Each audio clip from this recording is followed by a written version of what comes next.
Okay, we go for what is risk management all about. Okay. With that, the slide that we put up is management, blah, blah, blah, blah, is all academic. And in layman terms, okay, risk management is all about our lives, both personal or professional, are full of uncertainty. These uncertainty are all threats or risks, you can say about that. Many things can happen between where we are and where we want to go. We have control over that. We have control on a few things. Okay, for example, you wanted to go from KL to Seremban using the highway. Okay, then you can just bulldoze yourself through the Skybus toll, and suddenly in Nilai there is a jam. Okay, you can go for the next slide. It's a jam. So risks are all about you have to accept the risk because you are stuck there. Or the one is called acceptance. Or you can avoid the risk by you can call a plus first. The plus, you call them, you can ask them whether is there any jam in between Seremban to KL. Okay, you can avoid. Okay, if they say the jam, then you can go through Lekas, not Plus Highway, or you can go to the old highway, which is longer. Or you can mitigate the risk, okay, by going through the old road, Semenyih Road, which is take longer time, but you can reach Seremban faster than the jam. Okay, that is all about what is talking about risk. And the process, okay, you can go to the next slide. The risk process is all about understanding possible thing that might happen in between the journey. Okay, when you talk about business or about banking, okay, from one process to another process, you need to understand all the possible things that might happen. I mean, that is called identify existing risk. Then you assess the risk. I mean, you estimate the consequences of this event and situation, how they might affect our ability to achieve our objective, and the likelihood of this effect. And the next part is you determine or you develop an appropriate response, determine whether these consequences are acceptable or desirable. That means whether the risk that you are taking, you are able to mitigate it or you want to avoid it. And the next part is taking action to modify whatever or as best as you can the consequences of all that. Okay, RM, okay, risk management is far more than avoiding hazards and limiting the possibility or extent of any losses or failure. In doing so, what is doing what we can do to optimize the outcome. Okay, in banking, maybe some of you have been doing some intern doing auditing. Okay, auditing is all about checking whether they comply with what is all the SOP is all about. Okay, in banking or in business environment, there are a few risks that we have to take, we have to consider. Okay, it's all about something like operational risk, credit risk, or market risk. You will see all this when you join the corporates or banking or in your working environment. I joined the banking in '87 after I graduated. I was put up into the operational when I was the chief cashier. But operational risk is all about, let me see what it's all about. Okay. Operational risk incurred due to the inadequate or failed internal process of people or system. This is all about operational risk. You can do, okay, let's see, operational risk. What is it can consider to be fraud or legal risk or physical risk. Okay, examples. That's why when we did something in the banking sector, okay, for you to enable to do jobs, you need dual custodial, maker and checker. Okay, that's operational risk because they want to eliminate fraud or to eliminate something that people tend to what should I say, took the money.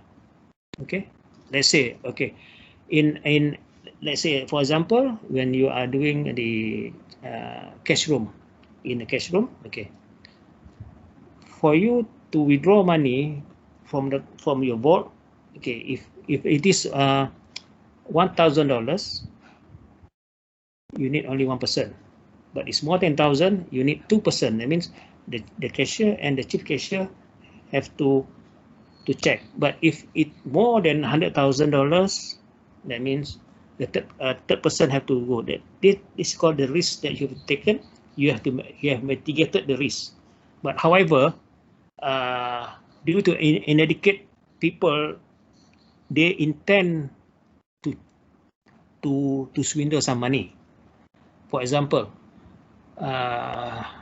I was the dormant custodian. Okay, dormant custodian is whereby the saving account or current account is not active for more than 1 year. Then we will pull it up and as a dormant for 7 years before we transfer it to unclaimed money.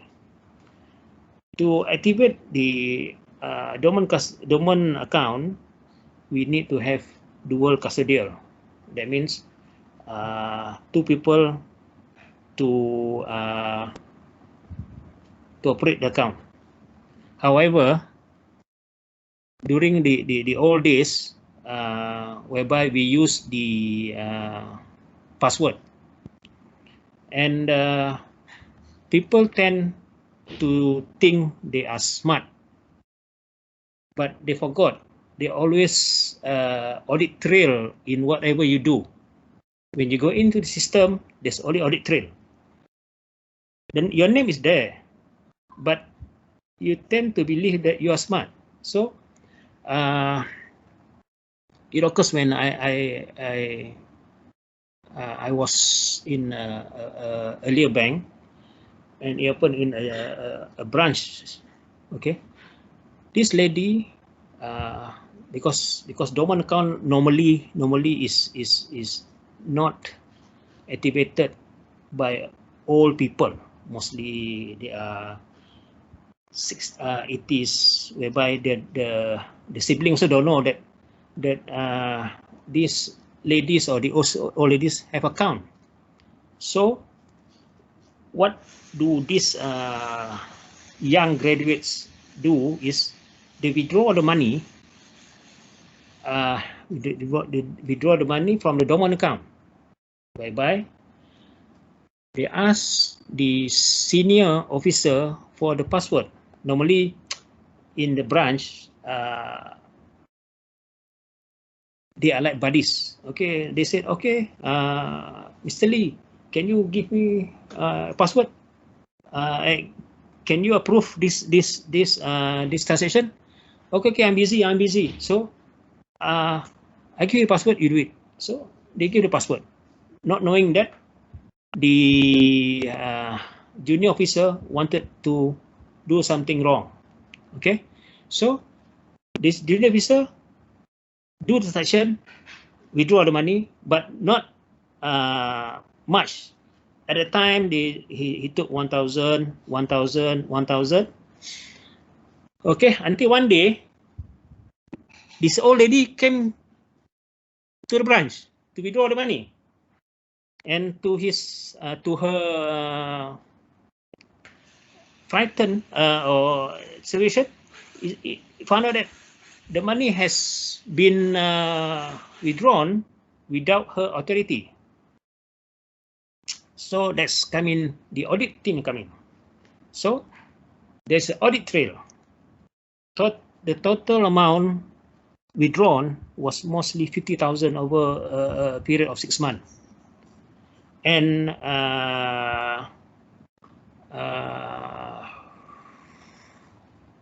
they have checked with the junior officer, and they have checked with the senior officer, which the audit trail was there, and the junior officer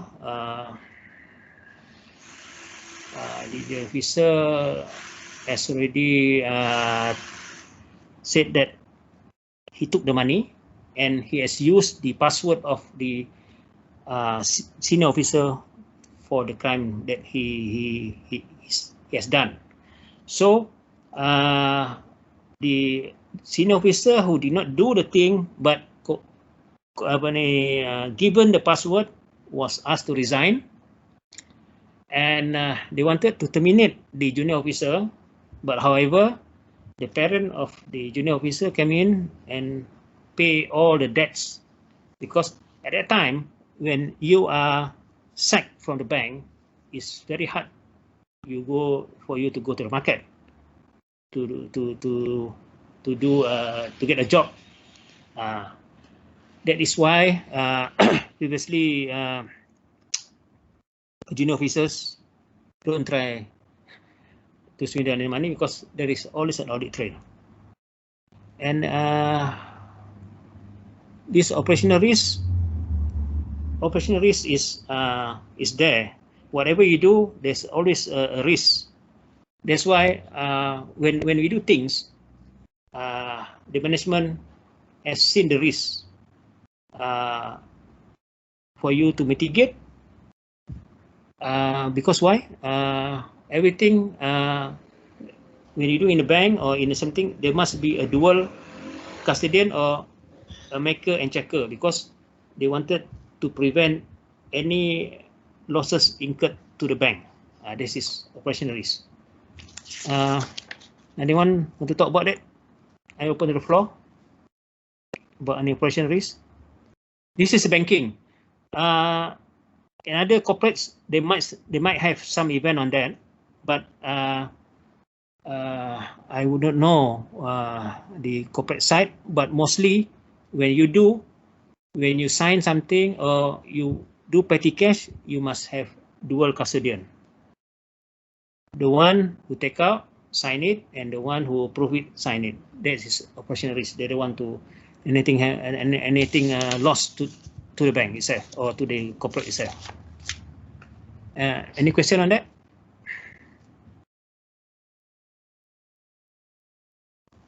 Anyone want to talk about operational risk? Okay, I guess I go forward with the credit risk. This is my forte. Credit risk is a risk default that may arise from a borrower failing to make required payments.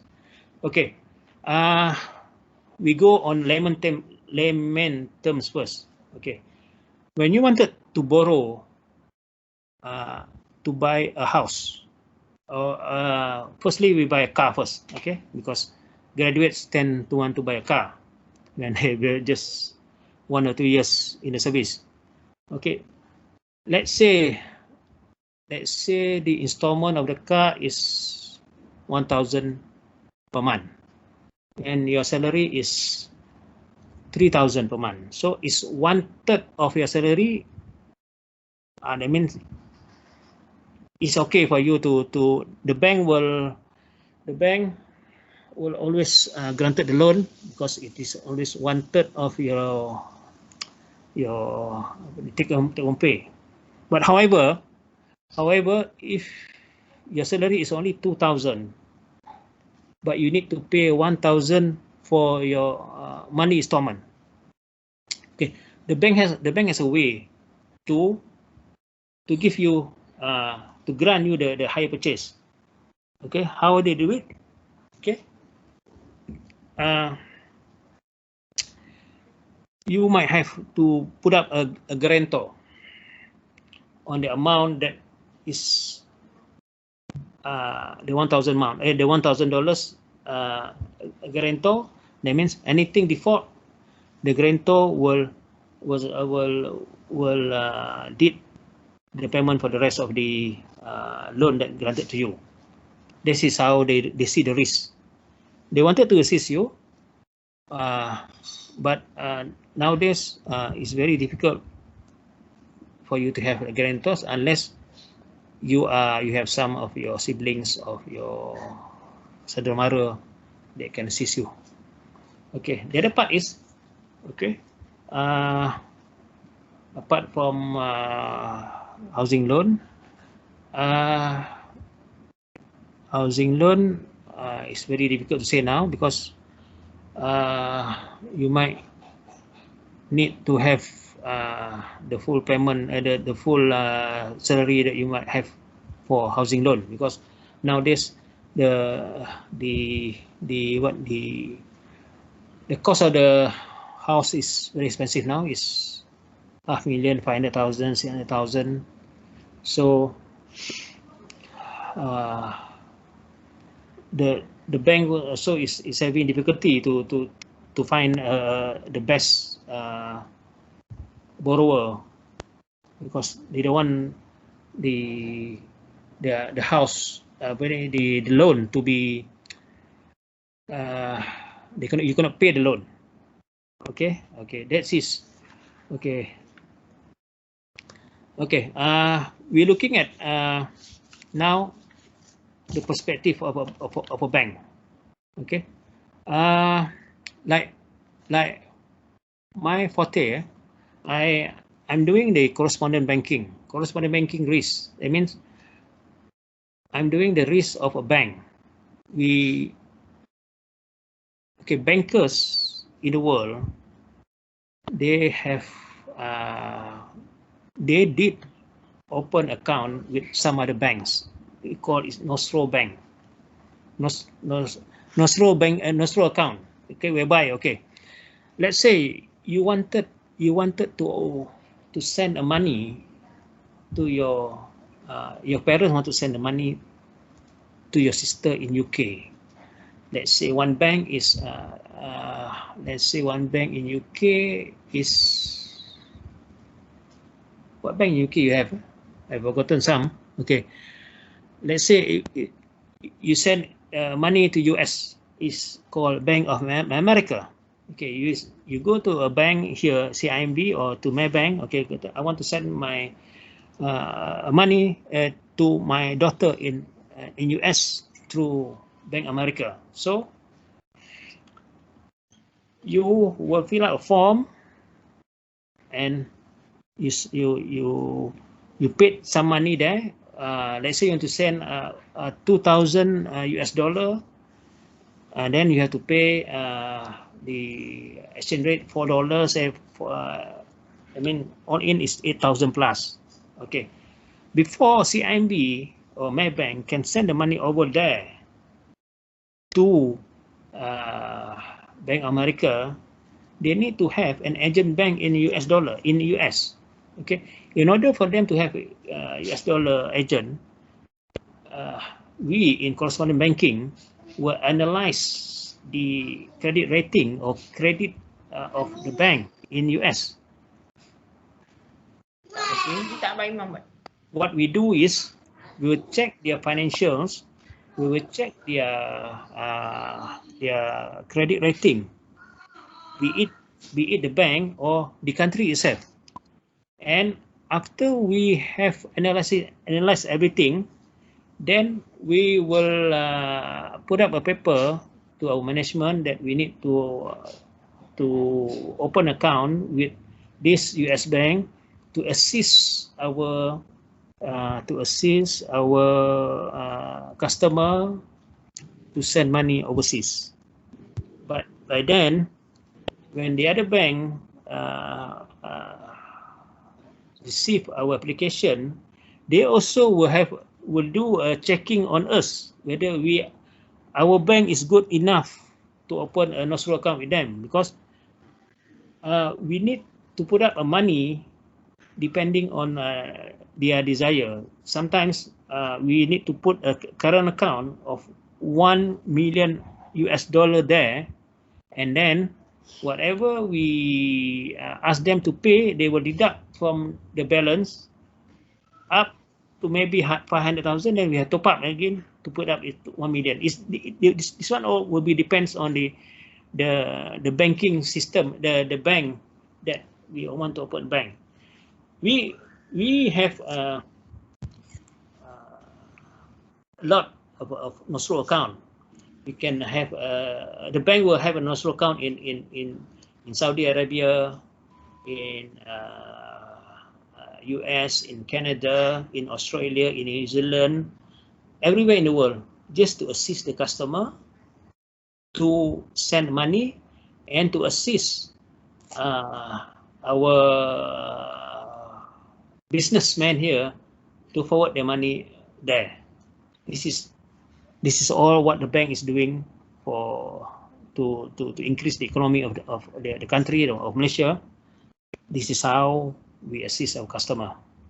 And for credit risk, okay, for credit risk, the bank risk, first we need to see whether their ratings, okay, the bank rating and the country rating, because each bank differs the rating. Rating agencies, we go for Moody's,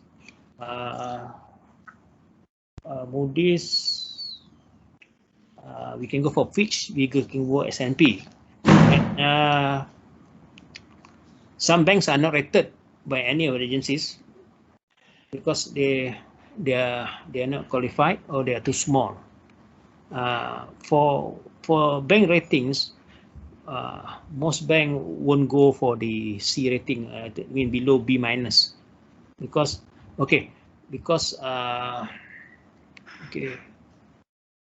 what is the significance of ratings for banks or for country?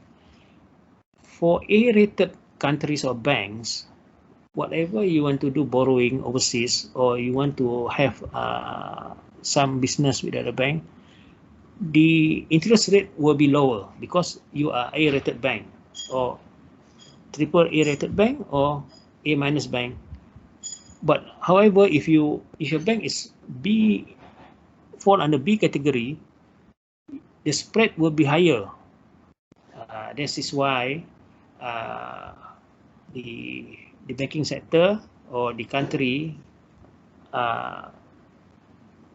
is very difficulty to borrow in the market because of the rating itself. And likewise, Malaysia recently was downgraded to BBB plus, if I'm not mistaken, from A minus. And if we want to borrow, let's say you want to borrow in a world market, the pricing will be quite more expensive than before when we are in A minus. And okay, anything to ask about credit risk? Open the floor.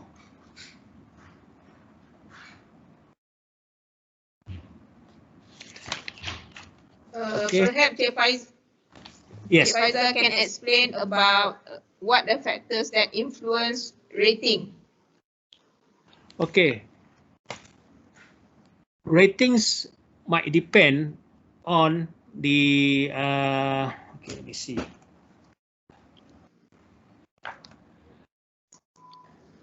The banks, the rating, it might depend on your for banks, for your income.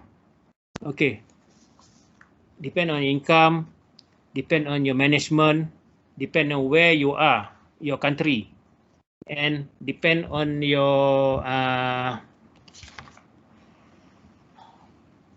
the quality of your assets. Okay, let's say you have a lot of bad loans in your bank. Okay, bad loans means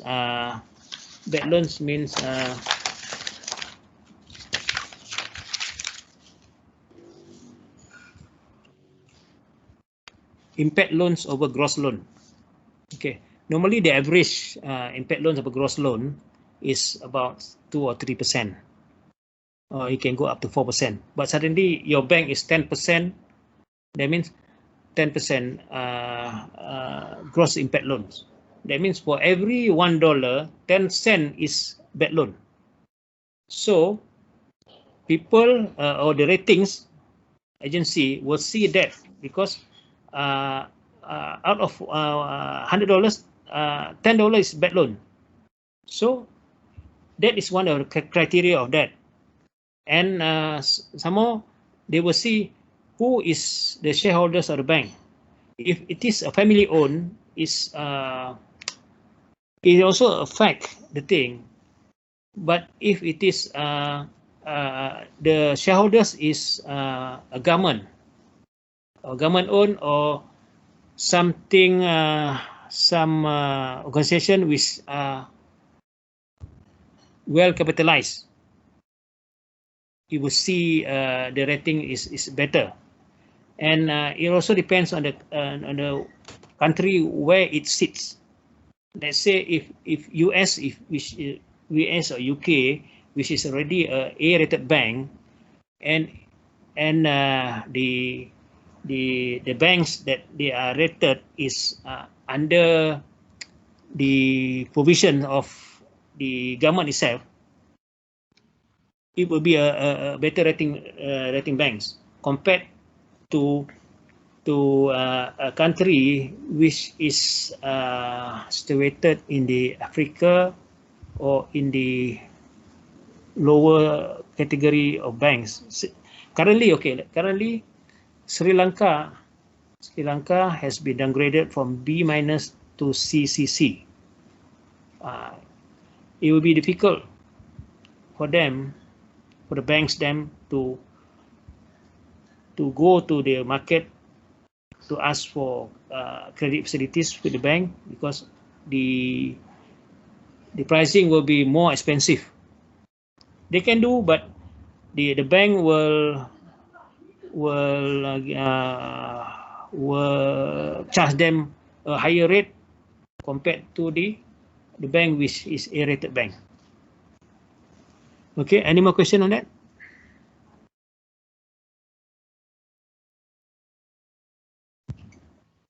Okay, for banks,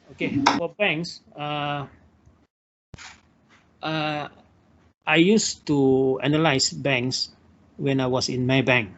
Okay, we analyze 1,000 banks for 100 countries for us to do annual review on that. Okay, first thing, before we can review, before we can give limits. Limits means, okay, for bankers, we do business with other banks. That means we can do we did let me see, we do trade limits, we can do FX, we can do placement. And placement means that if they say my bank have excess fund, they will place the fund with Bank of America. Then we will have overnight we will have interest given to us, or we can do trade business with them, whereby we can have LC with them, or we can receive SBLC from them. Okay, to enable us to review their things, we need to see a few criteria. Firstly, we need to see whether the banks are in the red, in the black. I mean, their net income is good. Let's say, okay, for 3 years, we normally see for a tenure of 3 years. Let's say if all the 3 years they have a good track record of net income, so that is one criteria. But if for all the 3 years they are losses, that means we need to eliminate them first. But if the third year, the previous year loss, the next year loss, and after that is profit, we need to see another 1 or 2 years more before we can put them into our review list. And the other part is we need to see whether their bad loan is high or not. Okay, bad loans, as I mentioned to you, is impaired loans over gross loan. And if let's say, because for impaired loan over gross loan, the lower the percentage is the better. Let's say if your bad loan is only 1% compared to a bank which is 10%, we rather take the 1% bank. And the other more is we need to see on the loan loss allowances over impaired loans. That one, this ratio, loan loss allowances over impaired loans, the higher is the better. That means it means that let's say we need the best loan loss allowances is the 100%, because it covers all the bad loans. But in order to do that, the other banker need to put up a lot of money on that. So there's some criteria we need to see before we can review or we can assess the risk of the bank before we can accept them as our partner. So it's vice versa. They will look into our quality of our financials, and sometimes they will ask us, or we can ask them, why what is the cause of the net losses, what is the cause of the high concentration, high bad loans. This is because if they want our partnership or they want our business, they will answer that, and then it's up to us to weigh the risk, whether the risk is acceptable or not. Let's say the bad loans are 4%, but their capitalization is very high. That means their equity has increased because they pump in a lot of money. Then after that, this is all the weighing is all about lah, but it's different from one bank to another. Okay, anything else? Okay, for the credit risk, as for the slides there, okay,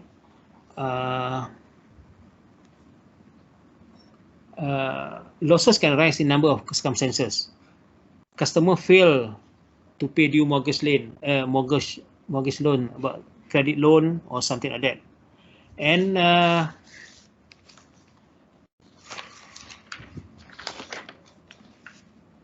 business they cannot pay their trade, and business does not pay their employee in time. Okay, to reduce it,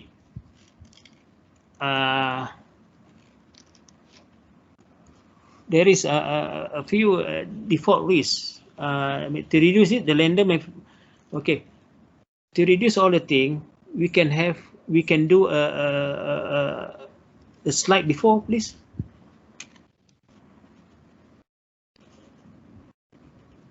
To reduce the lender's risk, we can perform a credit check. That means we ask a credit check on the customer itself.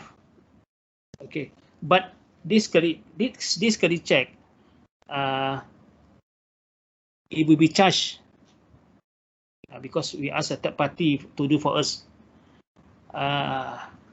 Let's say in banking, if a bank somebody from let's say Singapore company wanted to do business with us, so what we can do is we ask our counterparty or our agent or our bank in Singapore to do a credit check on our bank or our prospective customer in Singapore.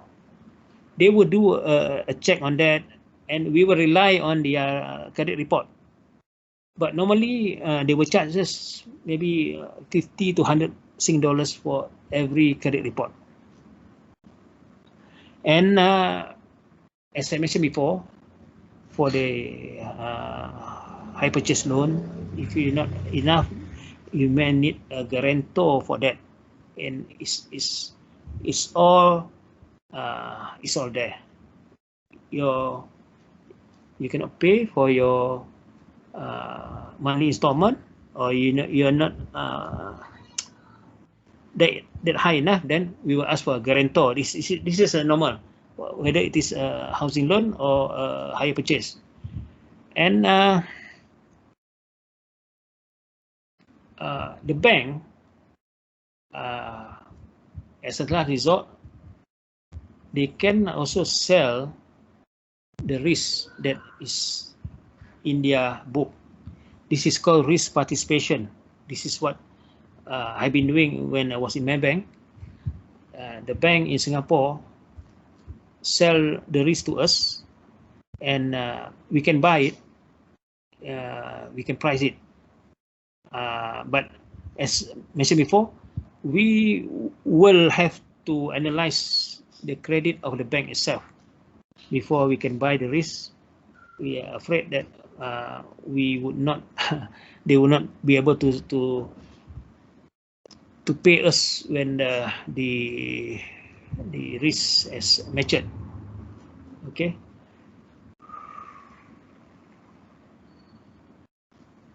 And credit risk normally happen when borrower unable or unwilling to pay. That's why before the bank give any loans to a customer, they will do a thorough check. They will do a thorough check on their risk, whether the customer can pay the bank or not. This is the underlying for a banker or for a money lender. Before they do a business with you or something else, we need to have to do the thorough credit check on you. And if they see there's a risk, they will mitigate the risk by getting guarantor or insurance from a third party, and maybe they wanted some assets to be what we say for securities. It all depends on case-by-case basis. Okay, the other slide, please.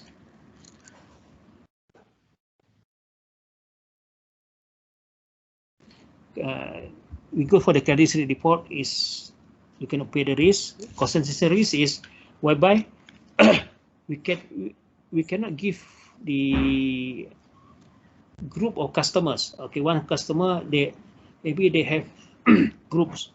They have their anak syarikat dia orang, so we cannot give the whole loan to a group of companies, whereby if one company is default, that means the whole basket of eggs will be exposed.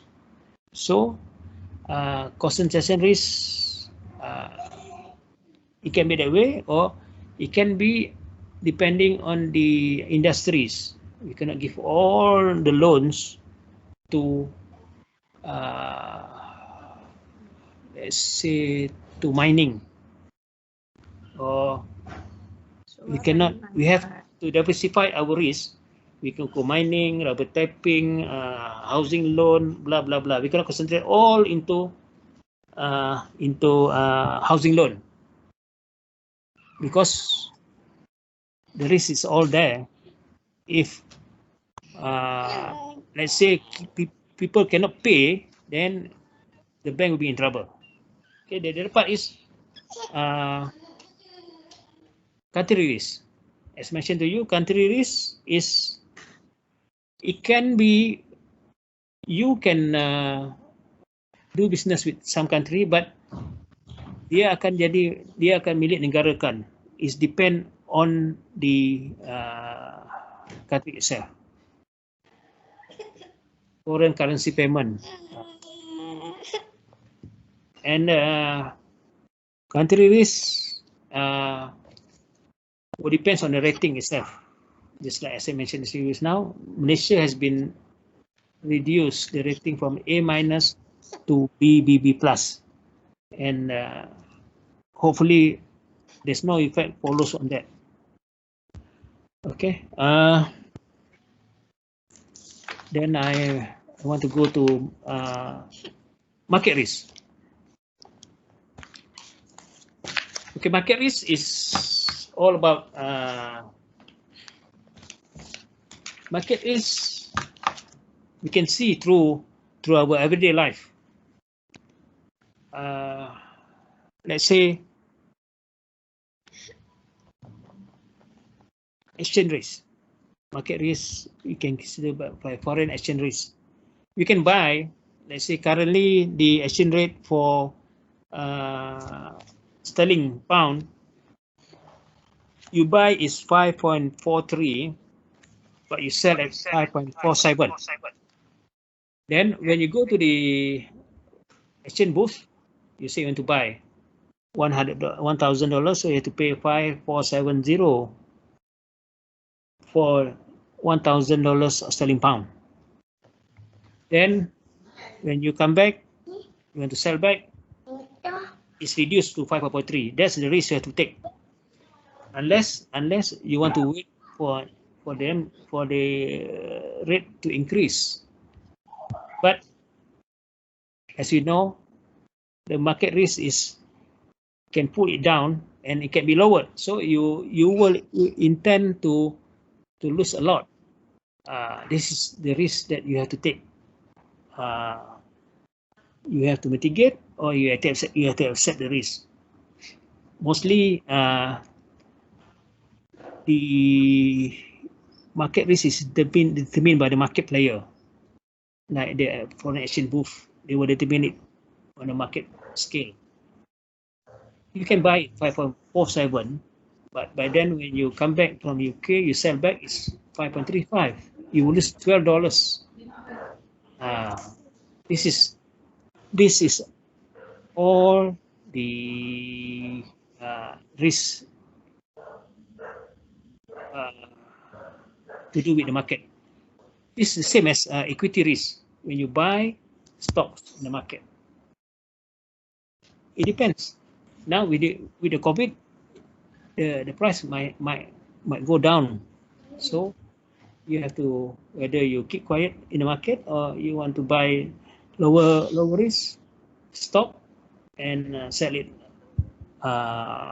in the future. But the stock might go down even worse. This is how the market risk play. The same also goes to the commodity. We have tin ore or kelapa sawit, taken by the market forces. That's why our kelapa sawit go down to 3,000, 2,400. It will affect the FGV income. It's all is implied by the market forces. Okay, anything to add?